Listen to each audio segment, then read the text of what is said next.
Salut à tous, c'est Elias, fondateur du Media Cover, j'espère que vous allez bien. On se retrouve aujourd'hui pour une nouvelle vidéo type Breaking News parce que il y a quelques minutes, Jon Jones et Ciryl Gane ont tous les deux validé leur pesée. Jon Jones est arrivé à 112,4 kg.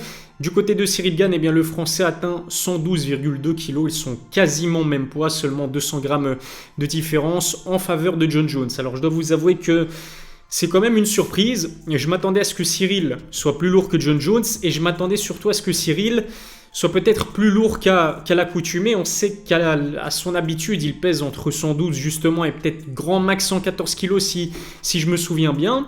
Et je pensais qu'on aurait peut-être vu la pesée la plus massive de Ciryl Gane depuis qu'il est à l'UFC pour peut-être essayer de rendre la tâche compliquée à Jon Jones, dans le sens où on peut se douter que l'Américain va essayer à un moment ou à un autre de ce combat d'emmener Ciryl Gane au sol. On a vu que Francis Ngannou avait connu pas mal de succès à ce niveau-là. Je pense qu'il y a énormément de chances du coup pour que Jon Jones tente l'expérience et essaye de tester la lutte et la défense des amenés au sol de Ciryl Gane.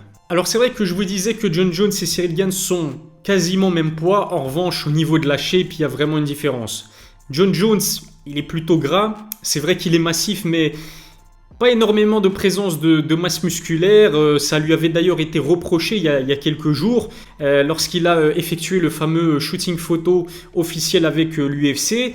Tout le monde ou presque a remarqué, d'ailleurs certains de ses fans ont également critiqué son apparence physique, notamment la présence d'un embonpoint, on va dire. Peut-être qu'il venait de manger juste avant le shooting photo, mais c'est vrai qu'on voit qu'il a quand même une proportion de masse grasse qui est relativement importante, ou en tout cas surtout quand on compare à Ciryl Gane. Ça l'a travaillé un petit peu, on sait que Jon Jones c'est un combattant avec énormément d'ego. Il a adressé ces critiques-là, il a parlé de ces critiques-là en disant que c'est vrai qu'il n'est pas au meilleur de sa forme d'un point de vue esthétique, mais en tout cas, il a la force et l'explosivité d'un lion. Je reprends ses paroles exactes, mais aussi ce qu'il a dit, c'est que lors de son prochain combat chez les poids lourds, il fera en sorte d'arriver un petit peu plus sec et un petit peu plus esthétique. Ciryl a l'air beaucoup plus solide et beaucoup plus puissant aussi que Jon Jones, d'un point de vue esthétique en tout cas, mais ça ne veut absolument rien dire. On sait que parmi les meilleurs poids lourds de l'histoire du MMA se trouvent des combattants qui n'ont pas forcément les 6 abdos et qui n'ont pas forcément des pecs bien tracés, qui n'ont pas forcément des biceps très visibles. On peut citer Daniel Cormier par exemple, on peut citer Fedor Emelianenko. J'avoue qu'il y a pas mal d'exemples, Cain Velasquez aussi. Puis au-delà du MMA, un Tyson Fury, c'est l'exemple type de ce qu'un homme dangereux peut représenter. Il faut se méfier des apparences et comme on dit, l'habit ne fait pas le moine. Et c'est vrai que pour sa première chez les poids lourds, je m'attendais peut-être à un autre type de physique en ce qui concerne Jon Jones parce qu'on l'a vu énormément travailler dans une salle de musculation. Mais attention, ça ne veut pas dire qu'il est moins dangereux que lorsqu'il évoluait chez les lourds légers. J'ai même envie de dire tout le contraire parce qu'entre sa dernière pesée avant son combat contre Dominic Reyes et le Jon Jones qu'on a pu voir aujourd'hui à la pesée, il y a 20 kilos de différence et forcément si vous pesez plus lourd c'est que vous frappez plus fort. D'ailleurs Jon Jones a confié que pendant sa préparation, pendant ses entraînements, il a déjà enregistré des KO, ce qui est incroyable si c'est vrai parce que Jon Jones ça n'a jamais été un combattant réputé pour sa puissance. Au total dans sa carrière il me semble qu'il en est à 4 knockdowns. C'est pas forcément impressionnant et qu'il y a énormément de lourds légers qui cognent beaucoup plus dur que Jon Jones, Thiago Santos, Dominic Reyes par exemple.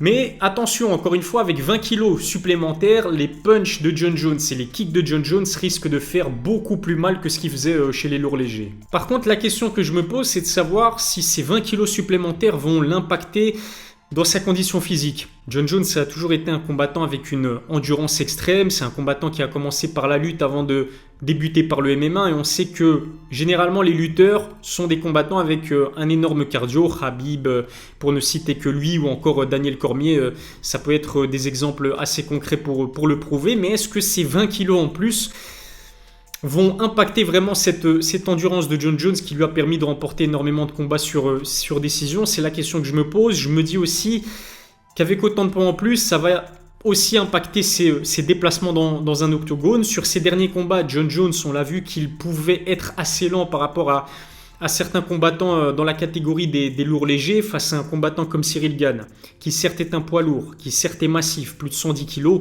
mais qui se déplace vraiment comme un poids moyen dans un octogone, ça risque d'être compliqué si vraiment cette prise de masse et cette prise de poids l'impactait non seulement dans son endurance, mais aussi dans ses déplacements. Par contre, il y a un point positif dans le fait de voir Jon Jones aussi lourd à la pesée et faire ses débuts chez les poids lourds, c'est le fait que ils ne doivent plus passer par un cutting. On sait que le cutting, ça peut être très compliqué, ça peut impacter énormément le cardio d'un combattant. Il y a un exemple qui me vient en tête là en ce moment parce que c'était assez récent, c'est Islam Makhachev.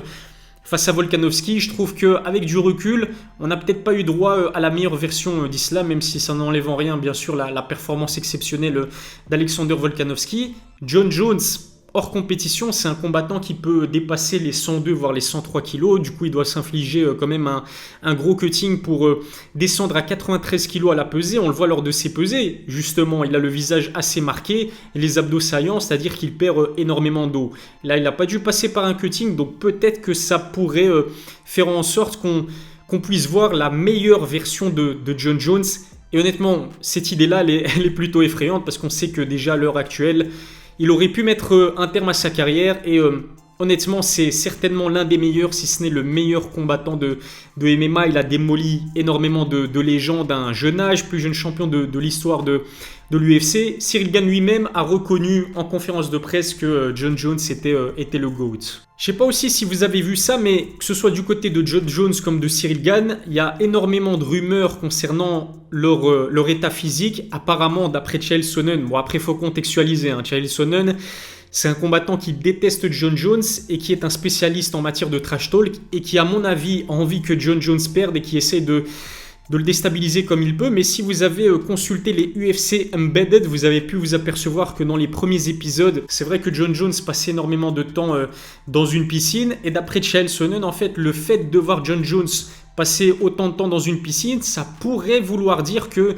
ses articulations sont endommagées et qu'il essaye de diminuer l'impact des dégâts causés par ses entraînements. Est-ce que c'est vrai ou faux? Pour moi, c'est faux parce qu'on a vu dans d'autres épisodes de l'UFC Embedded que Jon Jones sautait, qu'il s'entraînait assez normalement. Et puis pareil pour Cyril Gane, parce que pendant les interviews, on a pu s'apercevoir que sa main était assez gonflée, c'est sa main droite en plus, donc c'est la même main qui l'a fracturé pendant ce combat contre Tai Tuivasa. Il a dû passer par la case opération pour soigner cette blessure. Sa main était assez gonflée, ça a inquiété ses fans et aussi les différents médias qui ont d'ailleurs eu l'occasion de lui poser la question pendant la conférence de presse d'avant UFC 285. Heureusement, Cyril Gane a tenu à nous rassurer, sa main va très bien et c'est tout bénef pour lui, parce que honnêtement, que ce soit Jon Jones ou Cyril Gane, l'un comme l'autre devra être à 100% lors du combat s'il veut devenir le prochain champion de la catégorie des poids lourds. Voilà ce que je pouvais dire sur cette pesée. J'estimais que c'était plutôt intéressant de m'attarder sur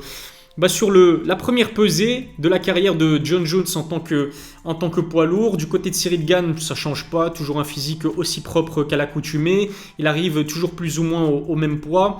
Ça n'impactera absolument pas ses déplacements et ses mouvements dans l'octogone. Et puis en plus de cela, on sait que Cyril, c'est pas un knockout artiste comme les Francis Ngannou, mais on l'a bien vu contre Tai Tuivasa, que ce soit ses kicks ou que ce soit ses contres, feront très mal à Jon Jones. Donnez-moi vos derniers pronostics avant le combat dans les commentaires. Abonnez-vous à ma chaîne, activez la cloche pour recevoir les notifications, lâchez un pouce bleu si cette vidéo vous a plu. Je vous laisse, je vous souhaite de passer une excellente soirée et on se dit à très vite pour une nouvelle vidéo. Ciao, ciao.